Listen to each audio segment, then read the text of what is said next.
This clip from the June 3rd, 2010 Live Free or Die radio show with Lee Rogers.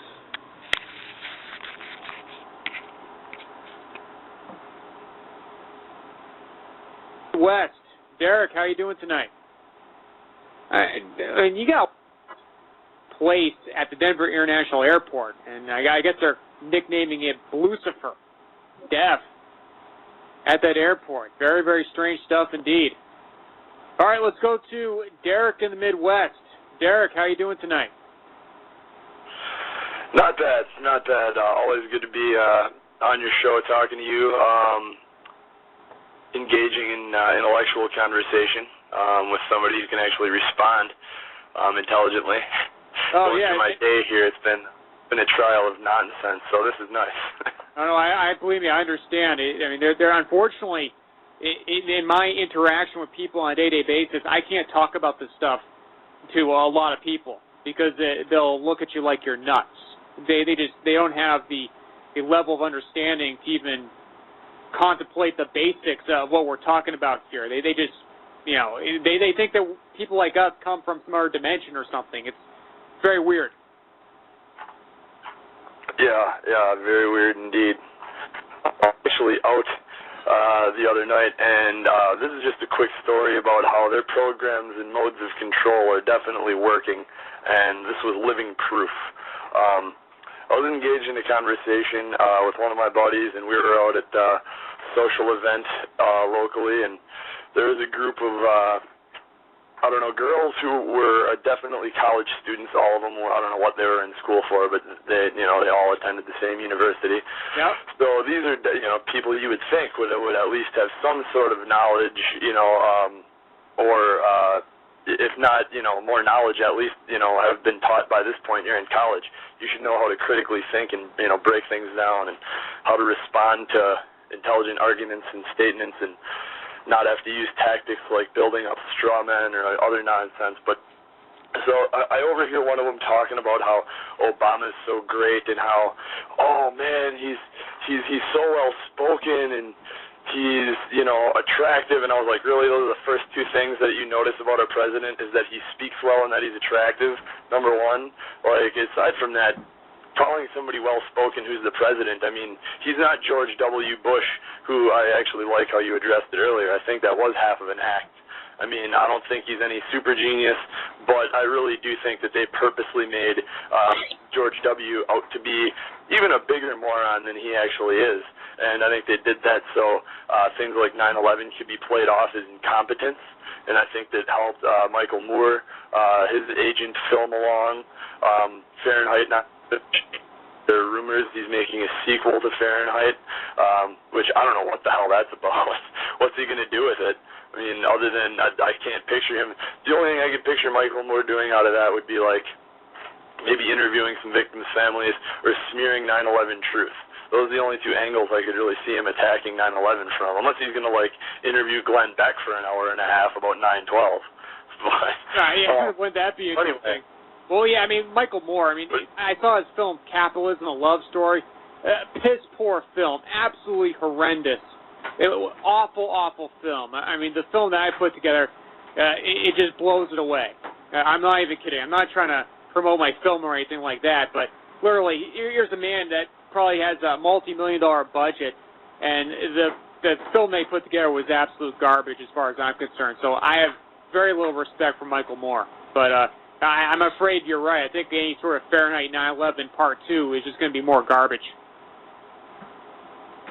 Yep. And as far as, let's see here, all these girls and Obama, so that was like, he's so well-spoken and yada yada, and I didn't actually even hear them say Obama at first, but as soon as I heard him say the next thing, I was just thinking, oh, okay, well, this for sure clinches it. It has to be Obama because she said something about, I love how he's like, hey, I have to work with Congress, give me a break, I'm trying to do the best things I can, and so I was just like, Obama, right?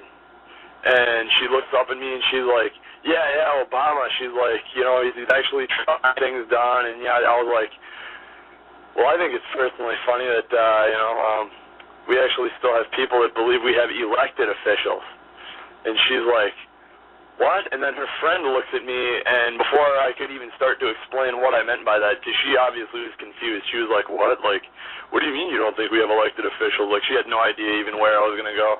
So her friend looked at me, and before I can even get a word out, she's like, oh, no, you're absolutely right. We don't have elected officials. Aliens are on the planet, and they're going to come back for us. And, like, she just started going off on this tangent, and I was just thinking, I mean, my jaw dropped for a second. At first I didn't know what to say because usually people aren't that ignorant and ballsy or, you know, whatever to just jump into somebody else's conversation. But I was thinking, you know, you are prime example number one of their modes of control being true and proven to work. I mean, it's exactly what I witnessed. That's exactly why there are people out there. You know, and some people want to debate whether or not David Icke is dirty or not. I personally stopped listening to that guy a long time ago, but that's just me. But I think that's why people like him are out there, and I think that Alex Jones called it right way back in the day. You know, whether he was bought off at the time or not, or whether he's always been dirty or whatever, I'm not sure. But I think Jones called it way back when he said that Ike is a turd in the punch bowl and he's there to poison the well. He talks about, you know, all this good stuff, and you hear 70, 80%, you know, it's verifiably true, New World Order, the bankers, and all the, you know, other things that he discusses.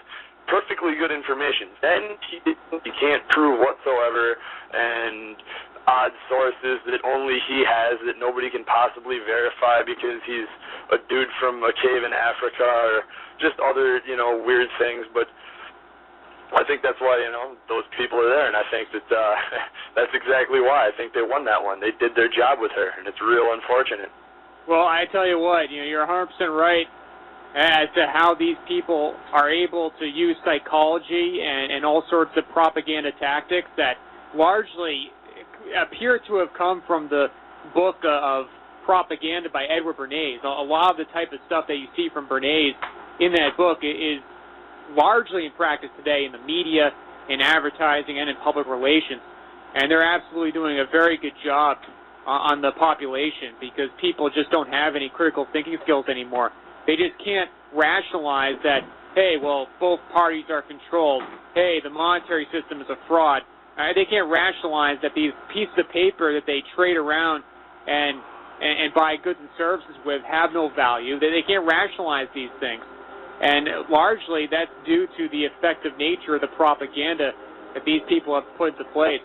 But real quick, before we go to a break, and I'll hold you over because I definitely want to continue the conversation. I know you've called in a few times, and unfortunately we've been cut off because of breaks and our callers. But as far as David Icke and Alex Jones go, I mean, it just seems to me like there are several turds in the punch bowl. There are a lot of turds in the punch bowl. And I want to talk about that more on the other side because it gets right into what I've been talking about for a while. But we'll be right back, folks. More on the other side.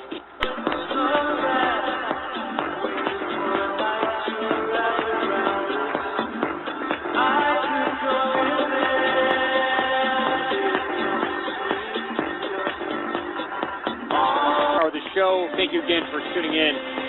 We have Derek from the Midwest on the line, and we're talking about turds in the punch bowl. And there are a lot of turds out there, no doubt about that. And, you know, I've come to the belief that many of the prominent people that are put in places that are given a following, or automatically come onto the scene and have a following, have recognition. A lot of these people, I believe, are working for the establishment.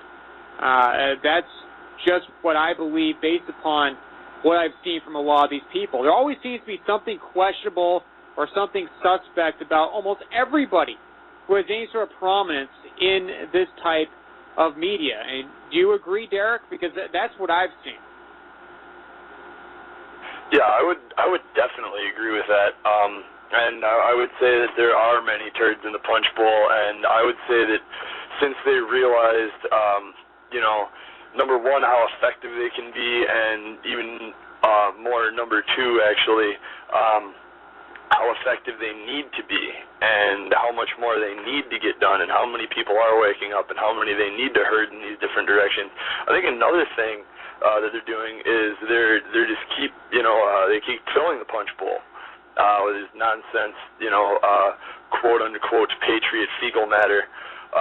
And I think they're doing it to lead people not only in the wrong direction, but there's more than one wrong direction, and that's another thing that everybody listening right now I want you to be real mindful of, because there's more than one wrong direction, man.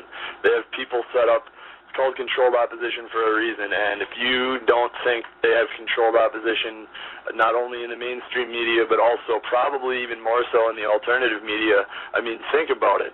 The mainstream media is where everybody, the general population goes, whatever, basically everybody, the majority goes to